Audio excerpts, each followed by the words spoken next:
सिरोंज स्थानीय प्रशासन की संयुक्त टीम द्वारा स्थायी अतिक्रमण हटाने की शुरुआत तहसील रोड से की गई।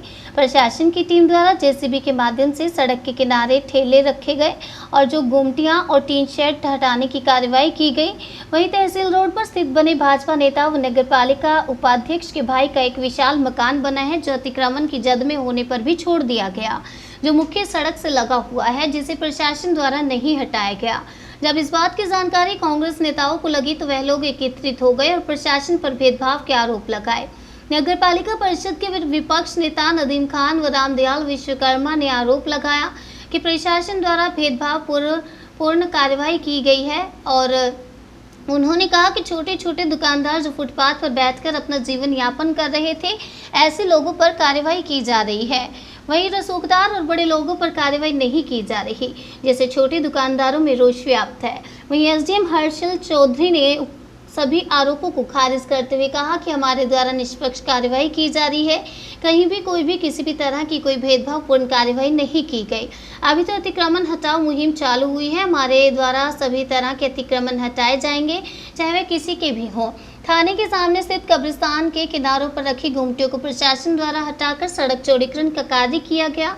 वहीं इस दौरान कुछ खबरें निकल कर आई कि इस बात की जानकारी लोगों को लगी कि वहां पर एकत्रित होने लगे और सड़क चौड़ीकरण का विरोध करने लगे। स्थानीय प्रशासन द्वारा किसी की भी एक नहीं सुनी गई और कार्यवाही जारी रखी गई। इस बात से लोगों में काफी आक्रोश देखा गया। लोगों ने कहा कि सड़क चौड़ीकरण के नाम पर कब्रों को क्षतिग्रस्त किया जा रहा है, वहीं अतिक्रमण के नाम पर छोटे छोटे दुकानदारों को बेरोजगार करने का काम किया जा रहा है और दूसरी तरफ रसूखदारों के अतिक्रमण नहीं हटाए जा रहे। क्या नाम है आपका? मेरा नाम रजत सक्सेना है। आज प्रशासन द्वारा क्या कार्रवाई की गई है? आज प्रशासन द्वारा और नगर पालिका माननीय एसडीएम महोदय, आरआई महोदय, इन्होंने आज अचानक से अतिक्रमण हटाने की कार्रवाई की गई है, जिसमें पहले किसी प्रकार का कोई नोटिस नहीं दिया गया, कोई सूचना नहीं दी गई। इसके बाद सीधा अतिक्रमण हटाने के लिए ये रोड पे उतर पड़े। लेकिन देखने को ये मिला कि अतिक्रमण हटा रहे हैं, ठीक है, अच्छी बात है, लेकिन कुछ भारतीय जनता पार्टी के नेता और स्वयं नगर पालिका उपाध्यक्ष का घर भी उसी मार्ग पर है, लेकिन उनके ऊपर किसी प्रकार की कोई कार्रवाई नहीं की जाती है। और बाकी जो विपक्ष के लोग हैं, आम आदमी पार्टी के कुछ कार्यकर्ताओं का जो प्रतिष्ठान है, उन पर डायरेक्ट कार्रवाई की गई और उनका पूर्णतः मतलब वो हटाया गया, जो आगे लगा हुआ था टीन शेड। और एक कार्यकर्ता हैं हमारे, उनका तो पूरा मतलब पूरी गुमटी रखी हुई थी, वो जिसका वो किराया भी देते थे, और उनका पूरी तरीके से प्रतिष्ठान ख़त्म कर दिया गया। ये कहीं ना कहीं प्रशासन मतलब भारतीय जनता पार्टी के दबाव में या फिर किसी नेता के दबाव में कार्य कर रहा है, जिस कारण से ये मतलब स्वतंत्र भारत में तो इस प्रकार की अपेक्षा हमें प्रशासन से नहीं थी, क्योंकि ये जो पक्षपात भरी जो करी है इनने कार्रवाई, इससे हम असंतुष्ट हैं और आगे हम इस विषय पर और माननीय और बड़े जो अधिकारी हैं उनको अवगत कराएंगे। क्या नाम है आपका? मैं राजेश पटेल।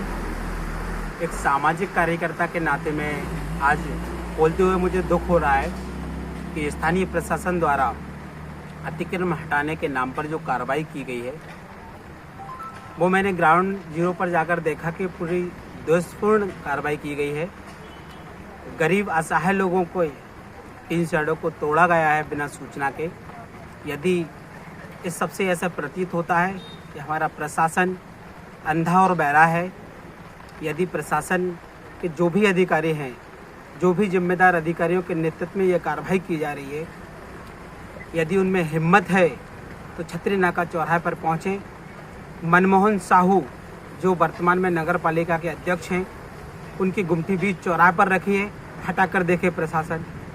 इसी तरह इसी क्रम में मैं फिर कहूँगा, लटेरी रोड मनसापूरन कॉलोनी के आगे जो जिस तरह कार्रवाई की गई है, वहाँ नगर पालिका के अध्यक्ष उपाध्यक्ष जो हैं मनोज साईनाथ, उनका भी टीन शेड है, आखिर उस पर क्यों बिल्डोजर नहीं चलाया गया? असहाय लोगों के टीन शेड तोड़ने का यह पहला मामला नहीं है।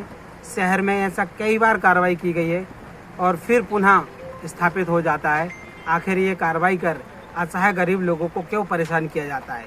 इस पर ध्यान आकर्षित उन्हें करना चाहिए। इस तरह की दोषपूर्ण कार्रवाई करके आम जनता में आक्रोश क्यों पैदा करना चाहते हैं? अतिक्रमण के नाम पर सिर्फ गरीब लोगों पर ही कार्रवाई क्यों की जाती है? ये सब आज की कार्रवाई को देखकर मुझे ऐसा लगता है कि जो सत्ता पक्ष के भ्रष्टाचार और अन्य मामलों को उजागर करते हैं, उन मामलों को दबाने के लिए ये पूरा कार्रवाई के नाम पर ये पूरा षड्यंत्र रचा जाता है और डराने धमकाने की ये कार्रवाई है।